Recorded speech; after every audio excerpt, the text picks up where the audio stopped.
say, can you see by the dawn's early light what so proudly we hailed at the twilight's last gleaming, whose broad stripes and bright stars through the perilous fight o'er the ramparts we watched were so gallantly streaming, and the rocket's red glare, the bombs bursting in air, gave proof through the night that our flag was still there. Oh, say does that star-spangled banner yet wave o'er the land of the free and the home of the People with such brave?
April is sexual.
Okay, very carefully.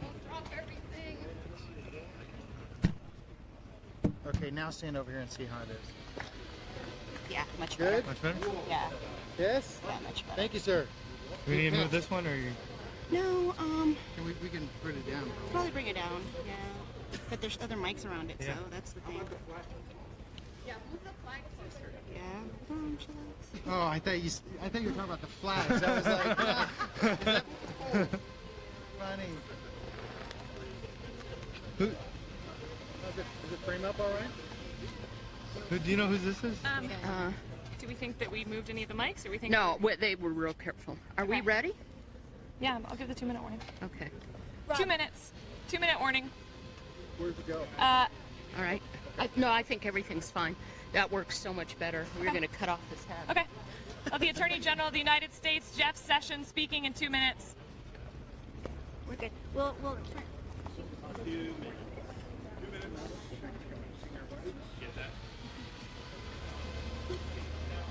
Is that state okay? Yeah, this is all good.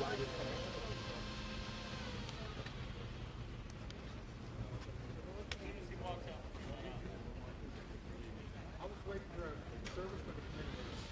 Tweak your AC.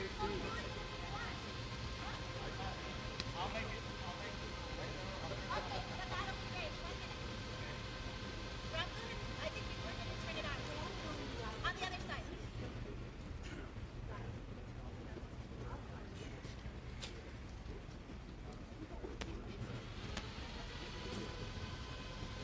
Is the switch on? Testing, testing.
That's exciting. Welcome to the border. Hey, thank you. Good morning. It's a pleasure for me to be with you, and I want to thank our superb, brave men and women of the Customs and Border Protection for their hospitality. There are ICE officers, our HSI officers who work every day to restore a lawful system of immigration that we can be proud of. I appreciate Secretary Kelly for his leadership and his willingness to have his people host me today. I appreciate that and all of Homeland Security. Our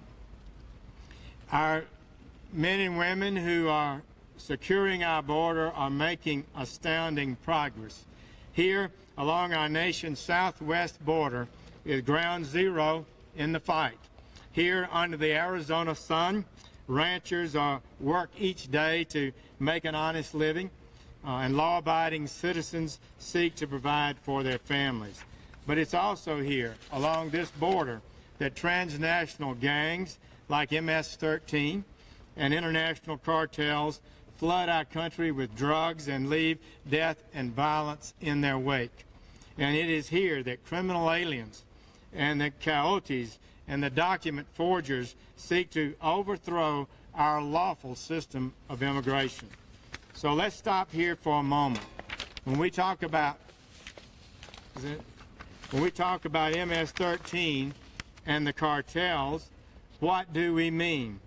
We mean international criminal organizations that turn cities and suburbs into war zones, that rape and kill innocent civilians, and who profit by smuggling poison and other human beings across our borders.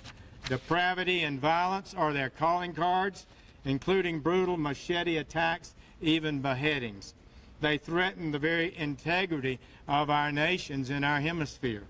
It is here on this sliver of land, on this border, where we first stake our stand. It is a direct threat to our legal system and to our peace and prosperity. In this fight, I'm here to tell you, the brave men and women of the Customs and Border Protection, we hear you. We hear your concerns. We have your back. Under the President's leadership and guided by his executive orders, we will secure this border. and bring the full weight of both the immigration courts and the federal enforcement and prosecutors to combat this attack on our national security and our sovereignty. As all know, the President has made this a priority, and already we're seeing results. From January to February of this year, illegal crossings dropped by 40%, which was an unprecedented drop. Then, last month, we saw a 72% drop compared to the month before the President was inaugurated. That's the lowest monthly figure in 17 years. We are so proud of your work. But this is no accident. This is what happens when you have a president who understands the threat, who is not afraid to publicly identify the threat and to stand up to it, and who makes clear to law enforcement that the leadership of their country finally has their back, and tells the whole world that the illegality is over. So, and together, we will further drastically reduce the danger posed by criminal aliens, gang members, and cartel henchmen. To that end, the President, Secretary Kelly, and I want to do our best to arm you with the support of our prosecutors and partner with you with more tools in your fight against criminal aliens. The battle is far from over. We must follow up on the successes we've had so far, and here on the border, we will do so. So today, I'm pleased to stand with you, our law enforcement officers, and to announce new guidance regarding our commitment at the Department of Justice to criminal enforcement of our immigration laws. And as we speak, I am issuing a document to all federal prosecutors that mandates the prioritization of these immigration enforcement. Starting today, federal prosecutors are now required to consider for prosecution all of the following offenses, often not prosecuted in the past. The transportation and harboring of aliens.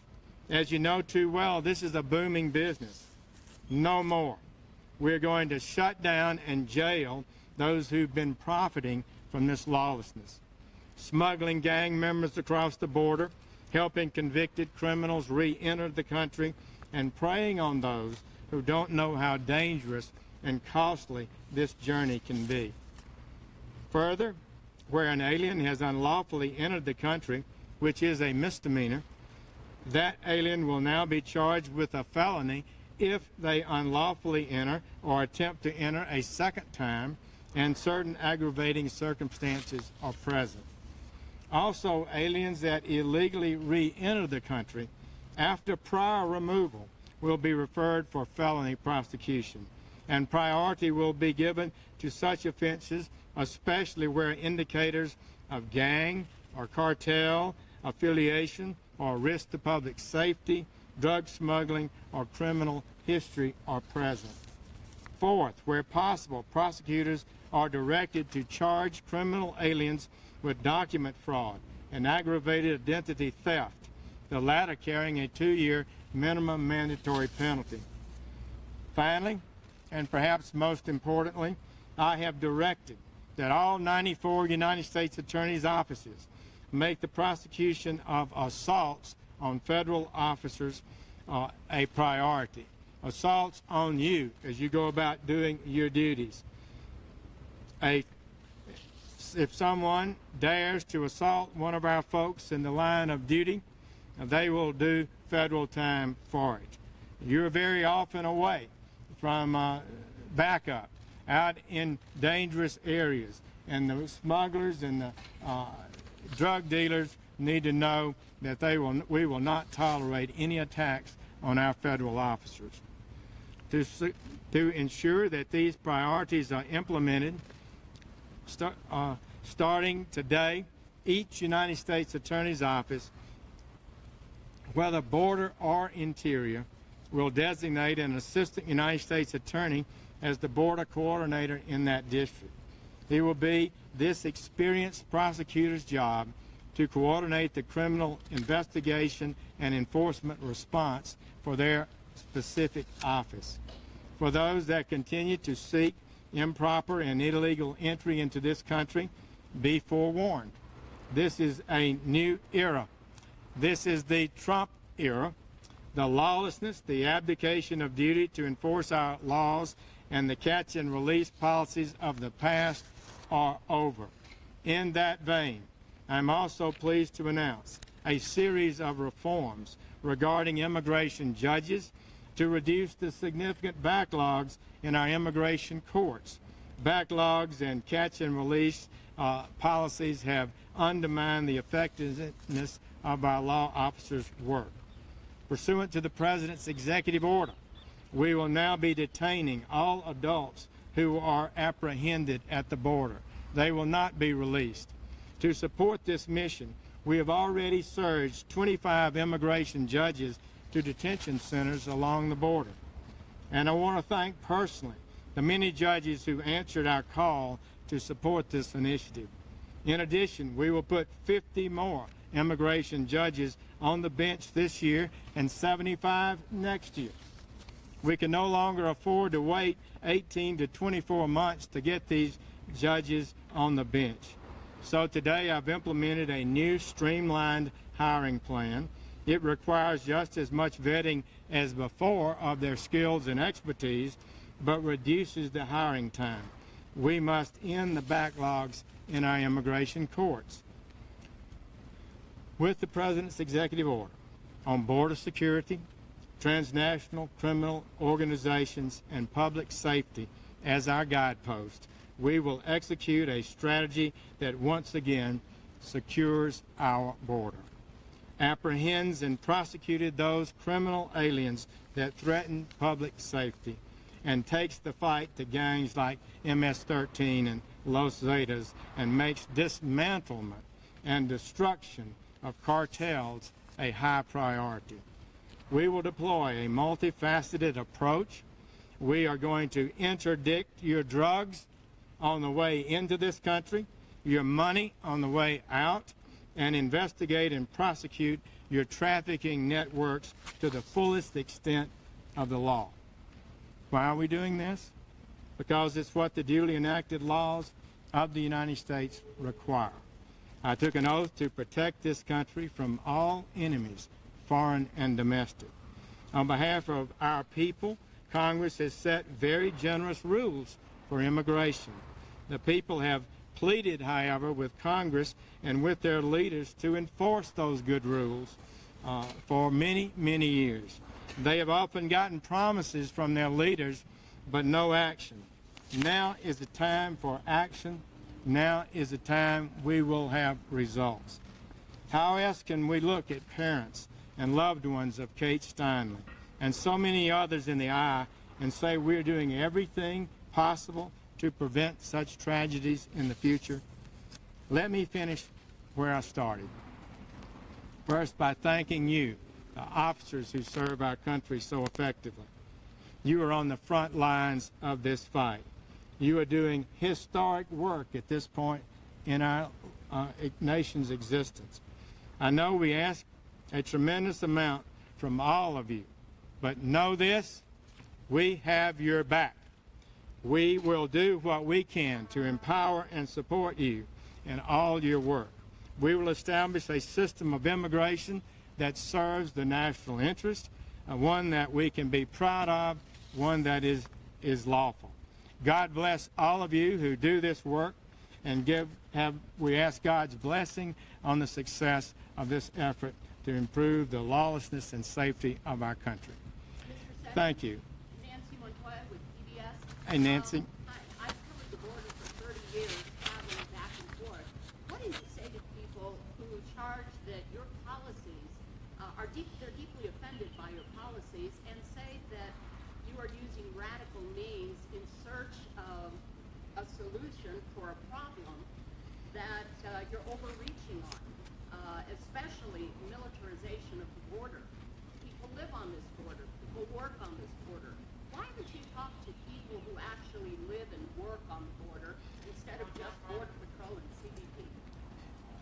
the American people have established a lawful procedure for immigration in our country, a lawful procedure of entrance and exits. We have that right here. I think things are moving in a good direction here. We've made a lot of progress in recent years over ending the illegality. I think the people of this country overwhelmingly want a lawful system of immigration that serves the national interest, one that we can be proud of, one that when somebody waits their turn, they know that they're going to have an opportunity in the future, and that someone who comes in unlawfully doesn't break ahead of them. So I think that's what we are about today. I think that's what we're going to accomplish, and I think it's right and decent and good that we do so. Do you have any plans to meet with civil rights or human rights people along the border? I've met with a number of civil rights leaders already. We discussed quite a number of issues. These issues have really been out there for a long time. So what I would say to you is America has the most generous immigration system in the world. We admit 1.1 million people each year to permanent residence in this country. We're going to be a nation that admits immigrants into our country. We're going to have commerce with our neighbors, but we're going to do it in a lawful way, and I think that's the right thing. Mr. Attorney General, you and the administration have been eager to point out the decrease in the illegal border crossings since President Trump took office, and indeed today you're announcing new policies that could wind up decreasing those even further. Given that, why the urgency in building a wall? And I'd like to ask a follow-up to that on funding, if I may, after you're done. The wall is a force multiplier of great proportions. It is going to enable us, when we deport criminal aliens and others who've entered the country illegally, that they don't get to come back as we're seeing today. The briefing I've had as we've been across the border today indicates that quite a large percentage of the people that are now coming are re-entering after having been deported, after having been convicted of crimes. So I think there's no doubt that the barrier, the wall, will have a great and positive impact, and it will continue our ability to follow through on a commitment to end the lawlessness.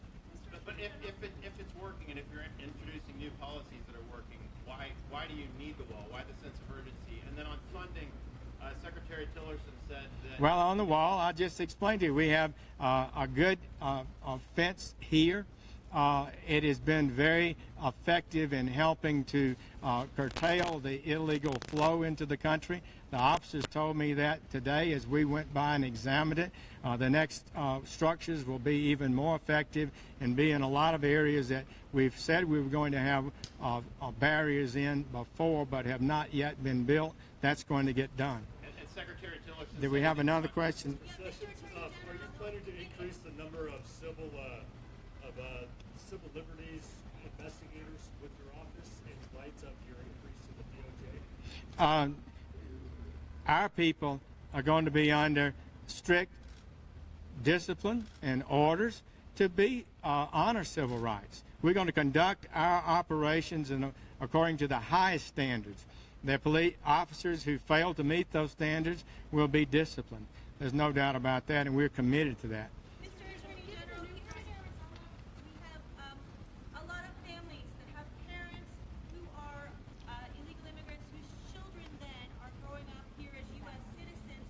We saw a woman from the Phoenix area deported after just coming from a regular check-in at ICE. Will there be any mercy or latitude in prosecuting people who have U.S.-born children who are minors here?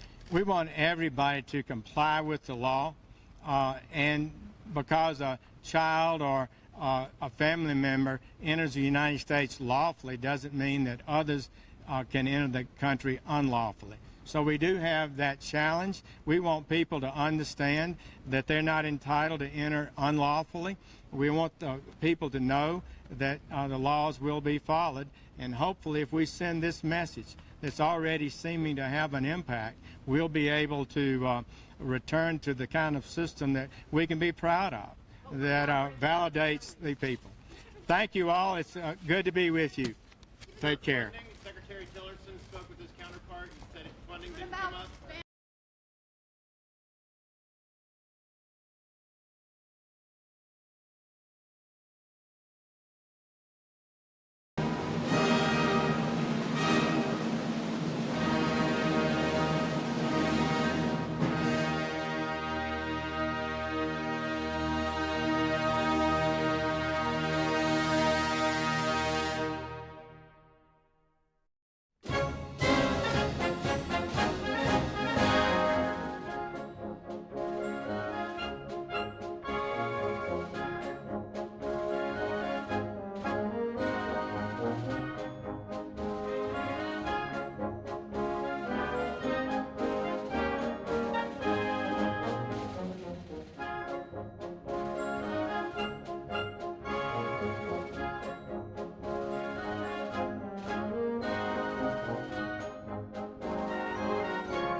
outside today. All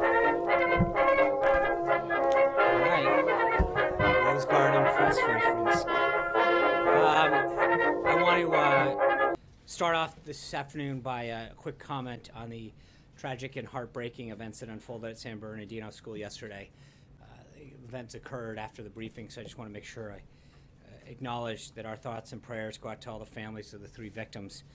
We hope for a speedy and full recovery of those who were wounded in the events that occurred. Moving on to today, the President this morning led a discussion with some of the world's top job creators on how private sector thinking can help the government modernize and provide a better, more efficient services to the American people. Together, the companies that were represented in the room this morning employ nearly 4 million people worldwide and at least 1.78 million Americans here in our nation.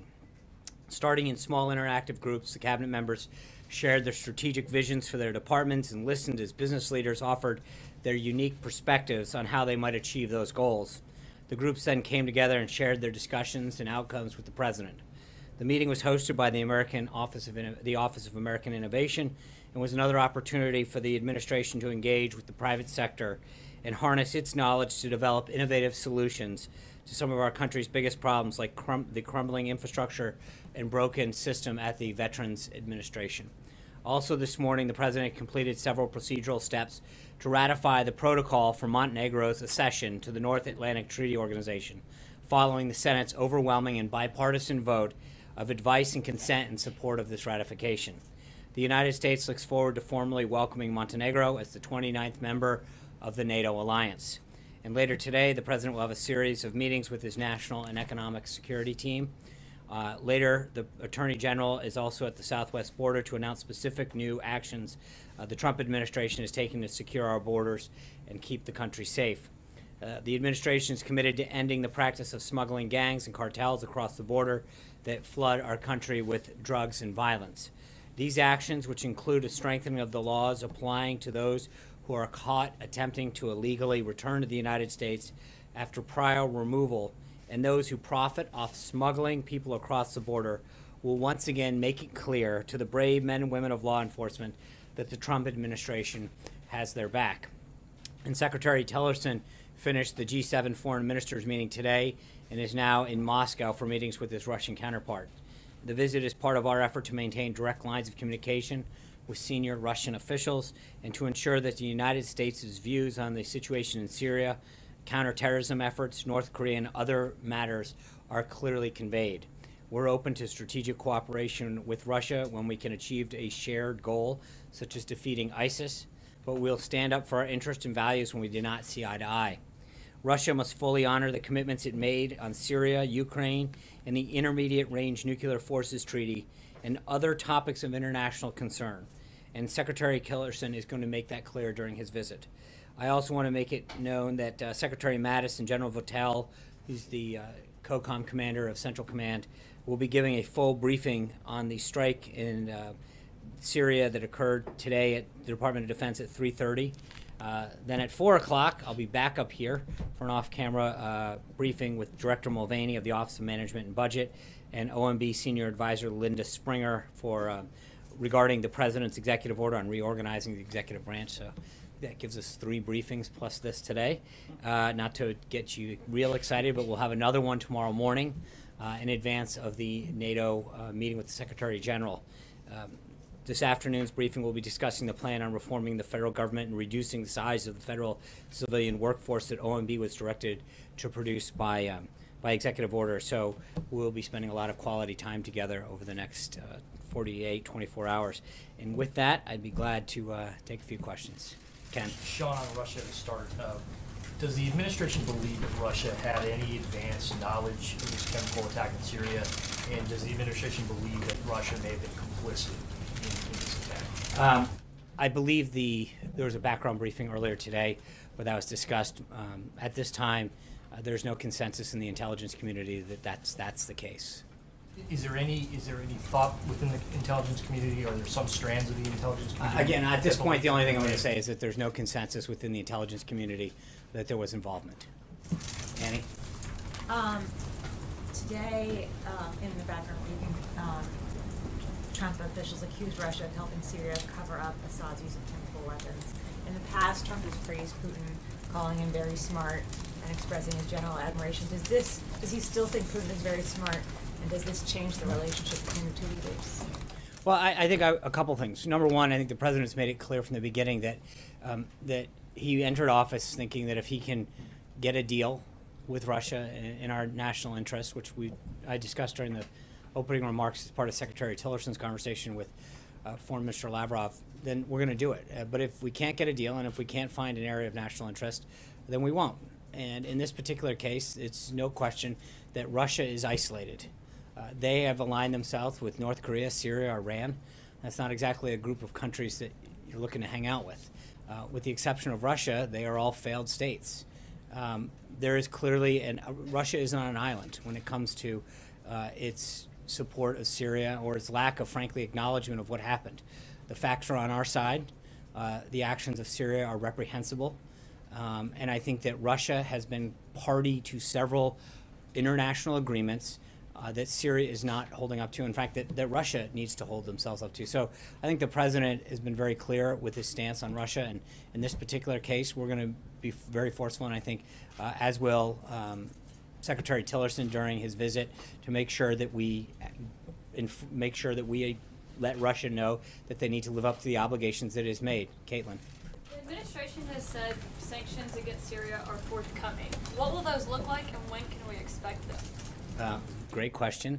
I think you know well enough at this point that we're not going to announce any of that kind of action until it's ready to go. I think the president's made it clear that additional action with respect to Syria in terms of its failure to stop engaging in actions that harm its people will result in action. And so I'm not going to get ahead of what he is planning to announce or when, but as he has made clear on a variety of circumstances, he's not one to telegraph his actions until he's ready to make those announcements. Secondly, has the administration identified an opposition party that could come to power in Syria if there is a regime change? I think first and foremost, and I stated this yesterday and we'll state it again, that our number one goal is to defeat ISIS. That is unequivocally the number one thing. I think secondly, the political conditions that exist in Syria right now are such that what we need Russia and others to do is to help create a political environment in which the Syrian people can choose a leader that is more suited to them. I think getting into who that should be, I think what we're trying to do right now is shape the environment to allow the Syrian people to determine their outcome. Like, I'm going to change the topic into totally topics of that. Mark Meadows said earlier this morning that he thinks, quote, we're very close as it relates to health care, and that two options were given to the House Speaker. Does the White House believe that you're very close on health care, and have you signed off on those two options? Well, two things. One, I think we're getting closer and closer every day. This has been a process that, as you know, the Chief of Staff, the Vice President, and others have been extremely engaged in behind the scenes. We clearly are getting closer. More votes are moving in our direction. And these ideas, I think, are very helpful, and the conversations are getting closer. I don't want to prejudge the outcome at this point, but I would say that we feel very buoyed by the direction that this is going and some of the outcomes. I know that with respect to a couple of the proposals that Congressman Meadows is suggesting, and part of those has to be, again, figuring out whether or not those attract additional votes and gain additional support and don't detract. And I know it sounds very simple, but that's what this entire process has been about. And so he is reviewing a couple of the provisions that he wants to make an amendment or to the ongoing amendment. Have you signed off to those two? It's not a question of us signing off. I think we're good with the direction that this is going, as long as it continues to grow the vote. A lot of these provisions that are being discussed give states the flexibility to enact certain provisions, which is consistent with our general philosophy of giving more competition and more choice to the people in the state. So, secondly, video that's being played across television, United Airlines. Do you think the government should investigate them, the industry as a whole, as it relates to passenger treatment? I would just say that I think there has been clearly law enforcement is reviewing that situation. I think there's plenty of law enforcement to review a situation like that.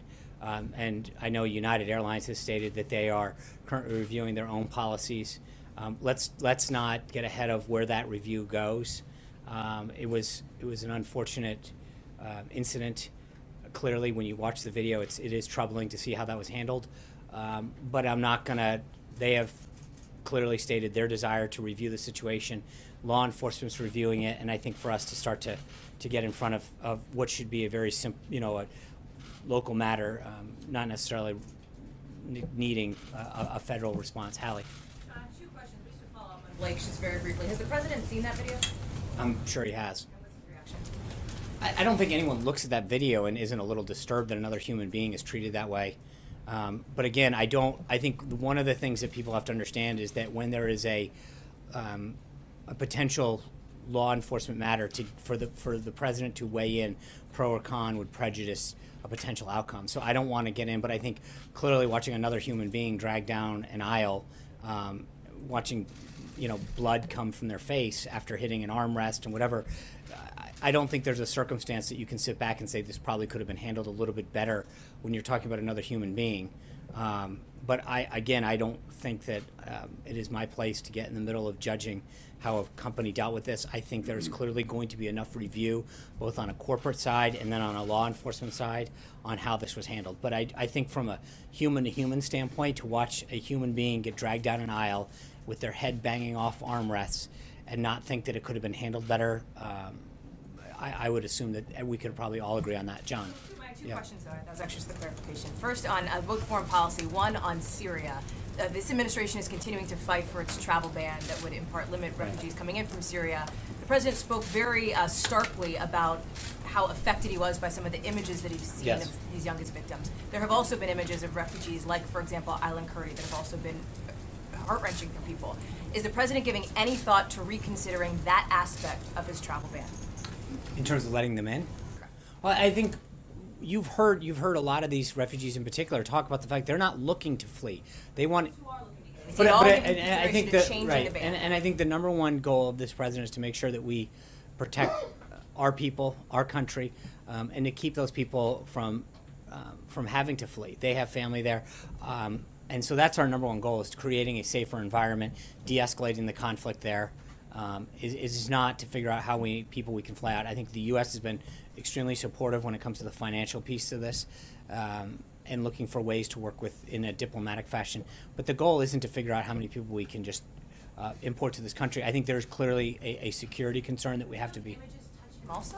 They have touched him, and I think that's what he made very clear. That's why, with the consent and guidance of his national security team, it was very extreme. It was moving. Going back, I don't mean to make 2 examples of this, but I don't think you can watch those things. Not that you should have any human being, but when you see in particular young children and babies being gassed, it should move any human being that has a heart. So I think, but that partially dealt with why he acted so decisively, is to see an individual in Assad, in that regime, act in a way that reacted to, we can't condemn every act, but I think to literally see someone use gas, and it was pointed out, you think about that, it is in the same category as nuclear weapons for a reason. It is that lethal, it is that deadly, it is that horrific, that when you recognize that use of chemical weapons is put in the same category of weapons of mass destruction as so many other things because of what it does to an individual, and the nature of an attack like that even first responders, if you saw some of the tape, were getting grossly affected by this. It moved him tremendously, and that's part of the reason he acted the way he did. On North Korea, Sean, I also know that you've seen the latest provocations from Pyongyang. The president tweeted this morning that if China won't help, the U.S. will solve the problem. That's right. What does he mean by that, solve the problem? Right. I think he has been very clear that he will not tolerate some of this action by North Korea. But he's also, to answer your question, I think I've said this before on a variety of topics. The president is not one who's going to go out there and telegraph his response. I think he keeps all options on the table. He keeps his cards close to the vest. And as he showed last week with respect to Syria, when the president is willing to act, it's going to be decisive and proportional to make it very clear what the position of the United States is. That's not what I said. I just said that, as you know, when the president's ready to act, he makes it very clear And I think there's no question that when the president is ready to make a statement, he will do that. But I think he has made it clear with respect to North Korea that their behavior and their actions with respect to the missile launches is not tolerable. The last thing we want to see is a nuclear North Korea that threatens the coast of the United States, or for that matter, any other country and any other set of human beings. So we need stability in that region, and I think he has put them clearly on notice. John. Thanks a lot, Sean. The alliance between Russia and Syria is a strong one. It goes back decades. President Putin has supplied personnel, he supplied military equipment to the Assad government. What makes you think that at this point he's going to pull back in his support for President Assad and for the Syrian government right now? I think a couple things. You look, we didn't use chemical weapons in World War II. You had someone as despicable as Hitler, who didn't even sink to using chemical weapons. So you have to, if you're Russia, ask yourself: is this a country that you and a regime that you want to align yourself with? You have previously signed on to international agreements, rightfully acknowledging that the use of chemical weapons should be out of bounds by every country. To not stand up to not only Assad but your own word should be troubling. This is Russia put their name on the line. So it's not a question of how long that alliance has lasted, but at what point do they recognize that they are now getting on the wrong side of history in a really bad way really quickly? And again, look at the countries that are standing with them: Iran, Syria, North Korea. This is not a team you want to be on. And I think that Russia has to recognize that while they may have had an alliance for them, that the lines that have been crossed are ones that no country should ever want to see another country cross. Yeah. Two seasonally related questions. First one, coming up on tax day. When does the White House plan on releasing President Trump's 2016 returns? And are there any concerns about possible conflicts of interest reflecting on the tax debate that could be cleared up with this release? Second, how many people are you expecting for the Easter egg roll, and will you be reprising your previous role in this fight? Those are two tough ones. So on the first one, I think we've asked and answered that several times, and the president's been under audit. I think when you look at, we filed our financial disclosure forms the other day in a way that allows everyone to understand, and for those listening at home, a tax return clearly lists how much money you made, how much tax you paid. When you look at a financial disclosure form, it lists every asset, every debt you owe, where you're getting your money from, where your income's derived from. It is a much more comprehensive understanding. I think the president, this question has been asked and answered over and over again. I think the American people are, frankly, the middle class in particular, and companies that are trying to grow here in the United States are much more concerned about tax reform and allowing our economy to grow and their bottom line to grow. With respect to the Easter egg roll, it's a huge topic. I appreciate that. I think we're going to have an excellent time. Oh, come on. You can't ask the question and not get the answer. But we have worked really well. I think we're going to have a very, very enjoyable day on Monday. The tickets have been sent out to all the schools in the area. There'll be a large military contingent that will be participating as well. And I think there's 5 waves over 2-hour periods in which children and their families will be able to come to the White House. We've done extensive community outreach to really bring a lot of the school children and from the area in, and it's going to be a great day. I don't have the number. I'd be glad. I think the East Wing could probably get you an answer, and I'll make sure I put out that number. I think they're working on the final numbers. They're starting ticket distribution, so I should be able to get you a number on that. Francesca. Thank you, Sean. You said last month that the White House was reviewing the policy on visitor logs. Right. Will the White House voluntarily release those visitor logs? I think we should have an answer on our policy very shortly on that. Okay, and then a question on Syria. Secretary Tillerson said this morning that it was the United States' hope that Bashar al-Assad will not be part of Syria's future, but it's up to the people of Syria to make that determination. At the same time, the question is now whether it's the White House's position that Assad's a bad actor and it would be ideal if he would go, or whether the White House thinks that the atrocities that he's committed are absolutely unacceptable and he must go, period. As I mentioned yesterday, I don't see a peaceful, stable Syria in the future that has Assad in charge. So he absolutely has to go, I period. think there's no question that you can't have a peaceful Syria with Assad in charge. I don't see how that ever works. So no, I don't see a future Syria that has Assad al-Bashar as the leader of that government. Kristen. Thanks, Sean. I want to ask you about some comments that Eric Trump said. Speaking of Ivanka Trump, Ivanka is a mother of 3 kids, and she has influence. I'm sure she said, listen, this is horrible stuff. My father will act in times like that. Did Ivanka Trump play a role in President Trump deciding to strike Syria, and if so, what was that role? Well, the president, I think we released last Friday a very comprehensive TikTok of, when the president was informed by his national security team and how his thinking evolved. 10:30 last Tuesday, his national security team was giving him his presidential daily briefing. They went over what had gone on in Syria in detail. He began to ask a series of questions. They came back to him later that day. There was a deputy principals meeting later on Tuesday. On Wednesday, there was a principals meeting. They continued to bring back with him a series of questions and responses to his thing, and it is evolving. His decision-making process continued aboard Air Force One on the way down to Florida. 4 o'clock when he arrived in Mar-a-Lago, he had a national security team meeting both in Mar-a-Lago and secure VTC back to different elements that were gathered in secure locations. That's when he gave the order. That being said, there's no question that Ivanka and others weighed into him as it was asked earlier, Hallie asked it, that when he himself saw images, he was very, very moved. And I think Ivanka and others, frankly, I don't think that there's many humans that came into contact with the president during that window of time that said, did you see those images on television?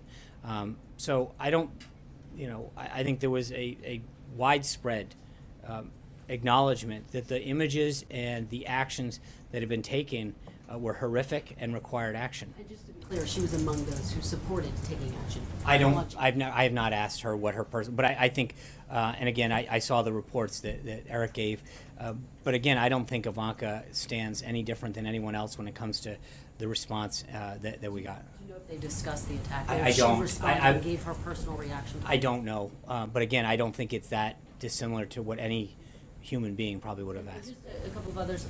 He also said if there was anything that the strike on Syria did, it was to validate the fact that there is no Russia tie, which raises the question that there was some type of political component to this. Can you respond to that? Well, in the sense that I guess my point, or I think his point would be, after 80 plus days of constantly being asked what the involvement is, I think clearly with us acting, not having a conversation with Moscow in the political sense.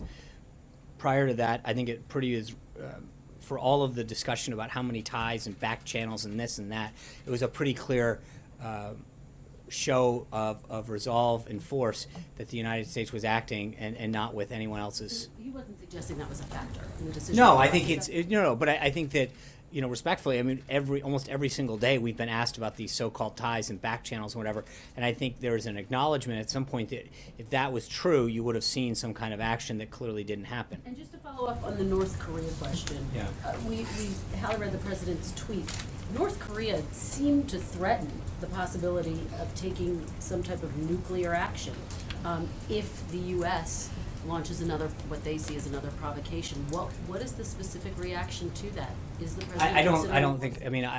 I think that there's no evidence that North Korea has that capability at this time. So I don't know that could happen. That being, to them making that threat. Well, I don't think that threatening something that you don't have the capability of isn't really a threat. Kevin. Thank you, Sean. I want to sort of follow up on that. The president in his tweet noted that China could certainly help on the North Korean issue. And when you unpack it through that lens and the fact that the USS Carl Vinson sort of steaming up toward the Sea of Japan, that may be an additional pressure to maybe get China to come to the table. Is that an accurate read of what the president would like to see them do to really apply the pressure on Pyongyang? Well, I think the president and President Xi discussed this last week in Florida. China has had a very economic and political influence on North Korea over the years, and I think that when it comes to a shared national interest of ensuring that Korea doesn't obtain the nuclear capabilities to threaten any people That is something that we should all agree upon, and something that he talked about with President Xi as an area of shared national interest. And I think that North Korea clearly understands where the United States stands on this, and I think he would welcome President Xi weighing in on this a little bit more. So I think that's, obviously wants to make it very clear to them and the rest of the country and the rest of the world what our position is. Putting that strike carrier group in the Sea of Japan, in that region, is that also a messaging circumstance, or is that simply protective for our allies in Japan and Korea? When a carrier group is several things. The forward deployment is deterrence, presence. It's prudent, but it does a lot of things. It ensures we have the strategic capabilities, and it gives the president options in the region. But I think when you see a carrier group steaming into an area like that, the forward presence of that is clearly, through almost every instance, a huge deterrence. So I think it serves multiple capabilities. Last one, if I might, on infrastructure and taxes. The CEO is obviously very interested in trying to get something done as quickly as possible. Shovel-ready opportunities for people to get to work, and obviously a lowering of the taxes to enhance business expansion and perhaps even lowered for middle-class Americans. But I'm wondering if there isn't a healthcare component that needs to happen before you can move forward on that. So there's a few things. Obviously, getting healthcare, the repeal and replace done, would open the amount of money that we can use through the reconciliation process to have available to tax reform. That's why we made it very clear from the beginning that we thought healthcare should go first. It gives us a greater amount of resources to dedicate to tax reform. That being said, there's under every circumstance you're talking months of getting tax reform done. That's one area that they discussed today. But one of the more important areas, and where I think you're seeing the president act continuously and decisively, is on the regulatory front. And that's one of the largest burdens that manufacturers, unions, entrepreneurs talk to the president about over and over again, is these stifling regulations of a variety of sort that prevent them. The coal industry, the manufacturing sector, the auto sector, over and over again are talking about the regulatory and the president's ability to take immediate action. I've mentioned it here before, but I mean, so far under the Congressional Review Act, this president signed 12 pieces of legislation. That compares to one that was signed in every administration prior to this year, total. And I think that shows the president's commitment to creating not just a better tax climate, which is going to take a few months, but an immediate regulatory impact that can help businesses break down the barriers, compete more, bring more jobs back to the United States. Cecilia. Thanks. I just want to give you the opportunity to clarify something you said that seems to be gaining some traction right now. Quote, Hitler didn't even sink to the level of using chemical weapons. What did you mean by that? I think when you come to sarin gas, he was not using the gas on his own people the same way that Assad is doing. I mean, there was clearly. I understand your point. Thank you. Thank you. I appreciate that. There was not in the. He brought him into to the Holocaust Center. I understand that, but I'm saying in the way that Assad used them, where he went into towns, dropped them down to innocent into the middle of towns. It was brought to it. So the use of it. And I appreciate the clarification there. That was not the intent. Okay. Did the president speak with Secretary Tillerson before he went on this trip to Russia, and is this stern message that the secretary delivered today a direct message from the president to Vladimir Putin? I'm sure, yeah, I mean they spoke. He was in Florida with him before he left, and they met Tillerson and the president after his meeting with President Xi concluded, and they've talked, I think, since then as well. So this message, these pretty stark, harsh words from the Secretary Tillerson this morning about Russia, can that be interpreted as a message from the president? Look, I'm not going to. I don't know the nature of their final conversations, and I know there's been some evolution of the intelligence that we have and the actions that have been taken since Friday. So I don't know where the conversations have laid off. But I think Secretary Tillerson clearly speaks on behalf of the United States in the president's position. John. Yeah. Thank you, Sean. Two foreign policy related questions. You're speaking about Secretary Tillerson's trip, and I'd like to do a follow-up on the question I asked 2 weeks ago. Is he scheduled to meet with Mr. Navalny or Mr. Khodorkovsky or any of the civil society representatives outside of government? refer you back to State Department the same way I did 2 weeks ago. I think they are in charge of his schedule. So I think it's best to look at the State Department. And has the president or anyone in the administration been in touch with President Erdogan on all of the actions in Syria? I do believe that someone, either the Vice President or the Secretary of Defense, spoke with him last week, but I'd have to check. I know there was a series of foreign leader and head of government calls to both defense minister and heads of state, but I'd have to check. I thought he was on that list, but off the top of my head, I cannot recall. Major. You said at the top that you hope that Secretary Tillerson would be able to clearly convey to the Russians the sentiments of the U.S. government. Is that enhanced by a meeting directly with the Secretary and President Putin? And if there is no meeting like that, would the President of the United States consider his Secretary of State snubbed by the Russian President? Well, obviously, he's going to meet with Foreign Minister Lavrov. That's his counterpart. I think that's the job of a Foreign Minister and a Secretary of State, to meet with each other. They're the counterparts. And I think that if he didn't meet with President Putin, that he can convey his sentiments and thoughts of the United States to the Foreign Minister. Would the history of Putin meeting with Kerry and previous Secretaries of State influence the President's judgment on that? We'll have to see.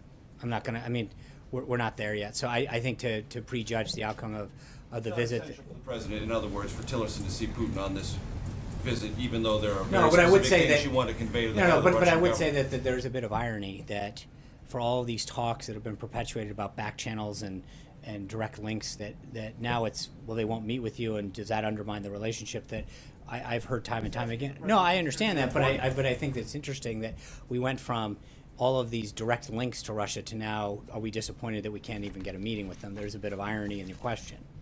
I don't even understand your point. They I'm just- asking you, at the time after the United States has called out Russia for a Right. disinformation campaign in Syria, for collusion with a government it regards as carrying out a war crime, meeting with the Russian president, is it or is it not a priority for this president to have his Secretary of State convey that directly to the He head is of the Russian conveying that government? message, and that's what he's The head of doing. the Russian government. But That's all I'm if asking. the head of the Russian government won't meet with him, then he's going to convey it to his counterpart. And I'm asking you if that... And I just said we're not there yet, but I think right now, consider that a snub. no, I think the answer is that he's meeting with his counterpart. That's the appropriate person for him to convey that with, and we'll have to wait and see how the meeting goes. Steve. The Russian president today said that all this talk from the White House about weapons of mass destruction reminds him of what he heard from the White House in 2003. This White House is expressing confidence that sarin gas was used. What do you say to skeptics in Moscow and maybe in other countries, perhaps here at home, who doubt that level of confidence? I think there was a 45-minute briefing with members of the national security team prior to this, which they walked through all of that level of confidence that they have. I think that anybody who doubts that, in terms of the pictures that were shown and the media that was there, wouldn't just be doubting the intelligence, but it would be doubting the entire international reporting crew that was there to document all of this.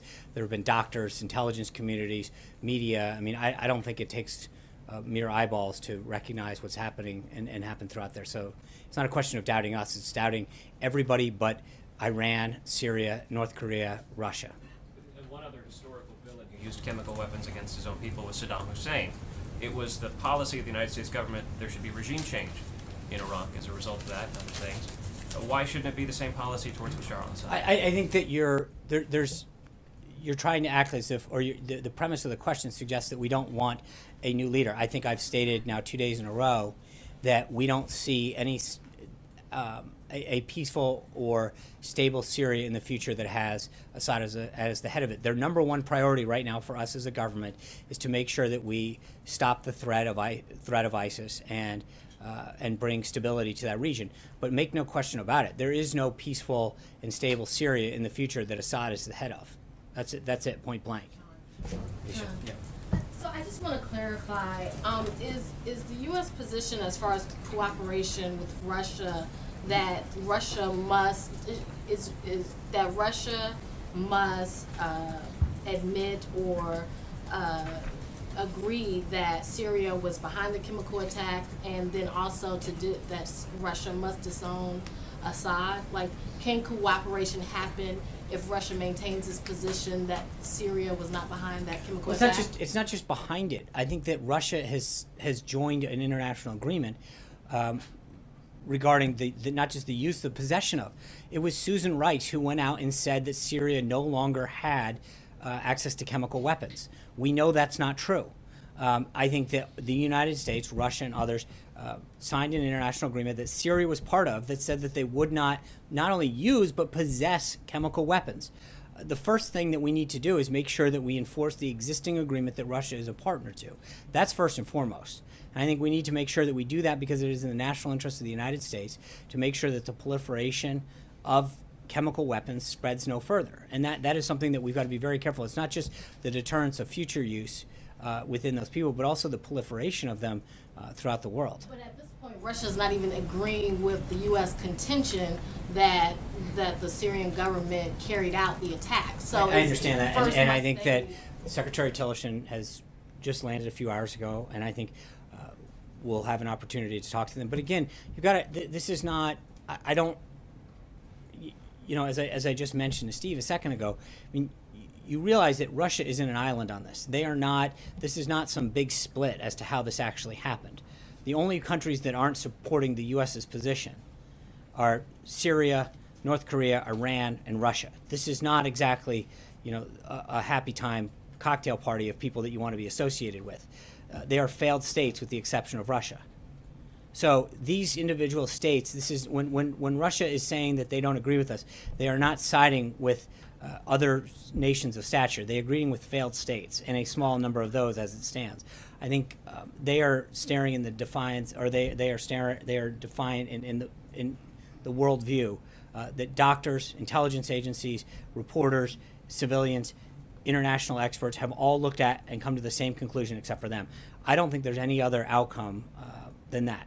With that, guys, I'll see you back in a little bit. I know we're going to have one more out of our three. Thank you. Joining the Astana talks.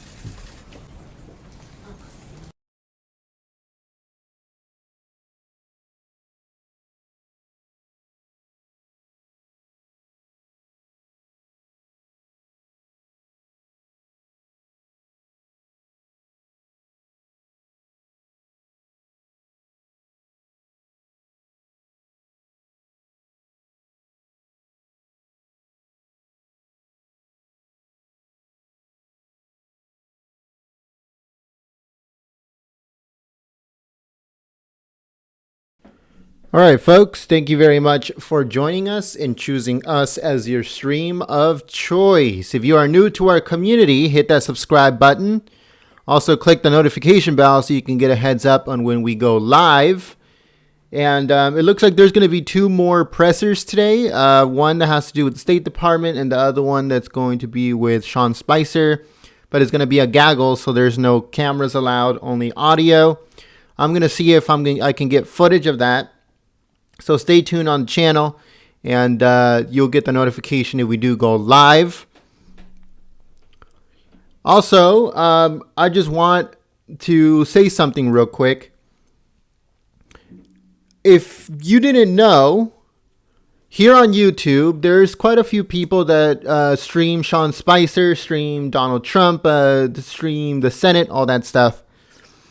But what a lot of people don't know is that only 2, maybe even 3, are actually Americans here in the United States that are streaming. Every single one of them, all of them, every single one of them, of the other people, other than 3, myself, Fox 10 Phoenix, and another one, are American. The rest are all foreigners streaming Trump, all for pure profit. So if you see a channel that has Trump's face on it as the avatar, and it says President Donald Trump speeches or President Donald Trump conference or Donald Trump speeches and conference or rally or whatever, if anything in between that are foreigners.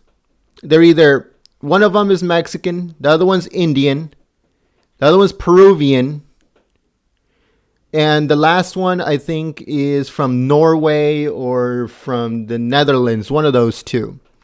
None of them are American. all those are all foreigners that hate the United States, hate Trump, and only do it for monetary gain. I know that a lot of you guys are on other streams, like Fox streams, CNN streams, MSNBC streams. Spread the word.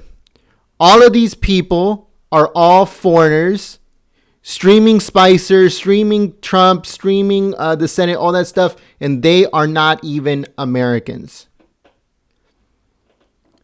The what's it called? All those channels are a cesspool when it comes to their chat. They can care less about the government. They can care less about Trump. They can care less about Spicer or any of those guys because they're not in the United States. They're not in the United States, and they only do it just to make money. So, we're trying to basically spread the word of what Trump says. You support American. You encourage American. So that's what we're asking today, is for you guys to help us out, spread the word that if you see a channel that is streaming Spicer, that is streaming Trump or anything like that, and it has Trump's face or Trump's, the avatar is Trump, those are all foreigners streaming Trump for monetary gain because they're just laughing at Americans' faces, making money off of Americans. The whole point of President Trump is to say, you know what, don't let these foreigners take advantage of Americans. That was the whole thing. That was the whole reason why President Trump won the election. So all of these people that have, that have President Trump as their avatar, and they have the following words: President Trump speeches and conference, President Trump speeches and rallies, President Trump or Donald Trump speeches and conference, or anything in between, any of those variations, they're all foreigners. And we ask patriots not to support them. We ask patriots not to watch them because, like I said, they hate the United States of America. They hate President Trump. They're only doing it for monetary gain because they're not even in the country. So yeah, folks, support American. Thank you very much. I'll see you guys soon.